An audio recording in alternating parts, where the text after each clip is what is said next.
simplify the fraction 2 times x to the 2/3 all divided by y to the 1/2. That fraction is squared and then multiplied by the following fraction, numerator 3 times x to the negative 5/6 power all over y raised to the 1/3 power. Now I wish this were just fraction times fraction, and it's not. It's a fraction squared times fraction, so we can't actually multiply straight across.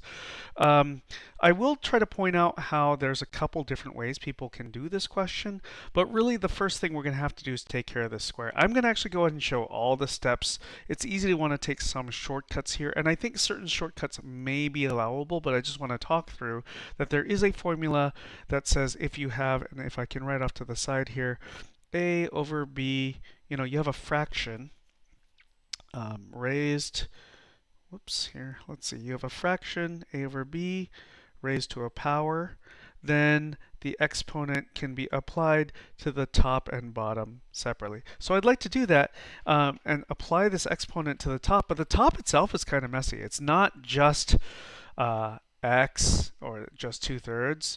I mean, it's not even just x to the 2/3. It's 2 times x to the 2/3. So I'm just going to take that messy top of the fraction, stick it in parentheses, and apply the square to that. So what I've written so far, the top of the fraction raised to the exponent that's outside, that's writing like my a to the n here. This is all over my b to the n. And even y to the 1/2, it's not as complicated looking as the numerator was, sure, but if I just write a square here, that looks so funny, so I'm going to do that. The other part, I can go ahead and just drop the parentheses around the entire fraction, but maybe I'll make that the only edit I do here. I don't really see for right now what else we could do. We could turn the y to the 1/3 into a cube root of y, but I think even though that's allowed, I think it's going to be easier looking a couple steps ahead, just keeping everything as exponents instead of having radicals. Now,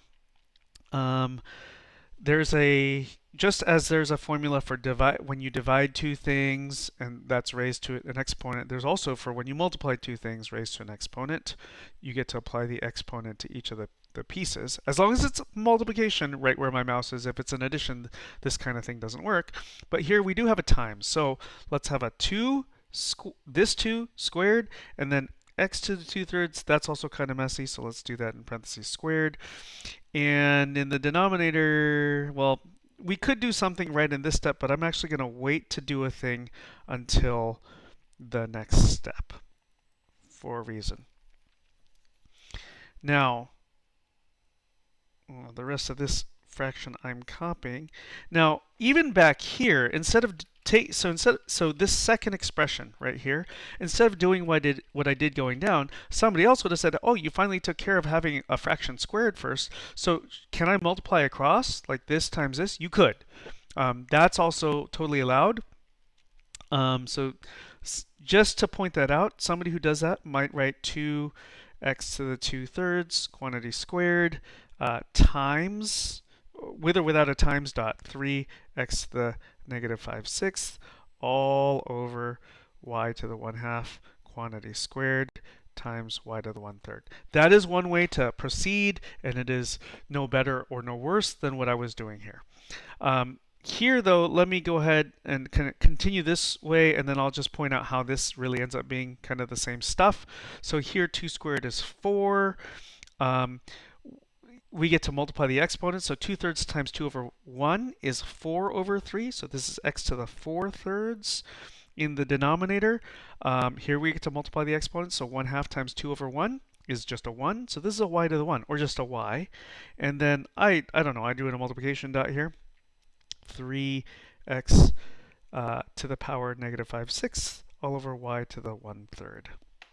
Now, I kind of want to point out that at this point, if I multiply straight across, and I'll just, due to running out of room, I'll do this over to the right, 4 times x to the 4/3 times, I can draw a times dot or not, so I just won't, times 3 times x to the negative 5/6, and this is all over y times y to the 1/3. So you can write the times dot or not, but I just thought I'd do it. You could also write y to the first if you want. And I guess if I can go back, this right here, I see that this same work expanded to that, which became this, and so that would have still been that right there, and this part would have been that part right there. So I'm just trying to point out that as far as numerator goes, if you went this route, you'd eventually get to here anyway, same numerator. And had you had this as your denominator, right, turn this expression into this, the 1/2, y to the 1/2, excuse me, y to the 1/2 quantity squared, well, we talked through it here and got a y, so this first part before the time sign would have turned into this y anyway. I'm kind of running out of room, so what I'm going to do is just say whether you went from here to here or from here to here. Let me just kind of move this stuff just because if you're working on paper, you maybe have a copy of what I already did, but this is equal, just kind of, I had shown my work in the video, but then I kind of ran out of room, so now it looks like I'm not showing my work. We're actually so close to done here. We have a bunch of timeses, things multiplied together on top, so I'll shuffle the order. I mean, because it's times, I could try to cancel with stuff on bottom, but there's nothing in common, nothing that's the same on top and on bottom, so let me just shuffle the numbers in front. And then x to the 4/3, and the x to the -5/6 after, and then the denominator, I'll go ahead and write y to the 1.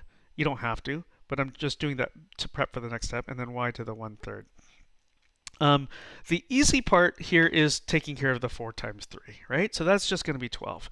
The harder part is right here, but we do have x raised to a power times x raised to a power. When you're multiplying two things with the same base, you should add the exponent. So this is x raised to, well, the first exponent, 4/3, added to the second exponent, -5/6. And then what we do with all that, we'll take care of in a next step. Same deal in the denominator, right? Multiplying two things with the same base, so add the exponents. We should add 1. Add that to 1/3. That's the reason I wrote this power 1 right there. So this will be y, and then what's the exponent? Oh, the addition of these. So 1 plus 1/3. Now we just have a little bit of work to do. If we really, let me actually do this, like zoom in, like to this far right there, and just focus on that part. That's the only part that's changing, but for equals, we're going to have to write the other stuff. So copy this x. Let's get a common denominator here.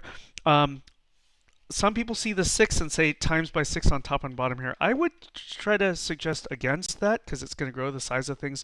Notice that the 3 and the 6 actually have stuff in common, right? 6 is 3 times 2, so you could actually leave the second fraction alone and just the first fraction times top and bottom by 2. So that 4/3 turns into an 8/6.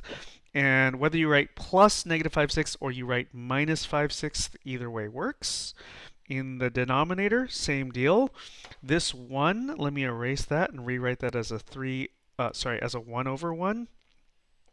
And so in this step, like in the numerator, the exponent that is in the numerator, I did common denominator. So let me actually do the same conversion in the same step here and turn that 1/1 into a 3/3, so that in the next step, we're going to be in a good place to simplify the adding of the fractions.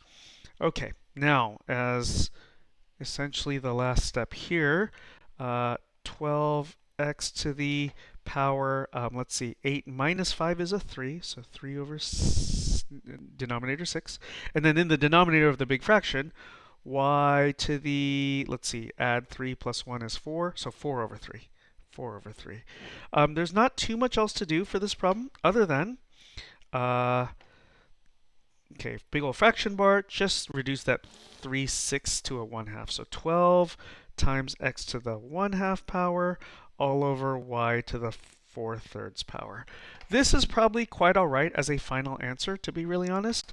If you just want, so that we can talk about how fractional exponents really can translate into roots, another very acceptable answer for what's going on here is, well, keep the 12 because the 1/2 exponent doesn't affect the 12. Order of operations says exponents first, times happens after. So the 12 is separate, and then x to the 1/2 could be rewritten as the second root of x, or you don't have to write that 2 on the outside. If nothing's written there, it's just a hidden 2.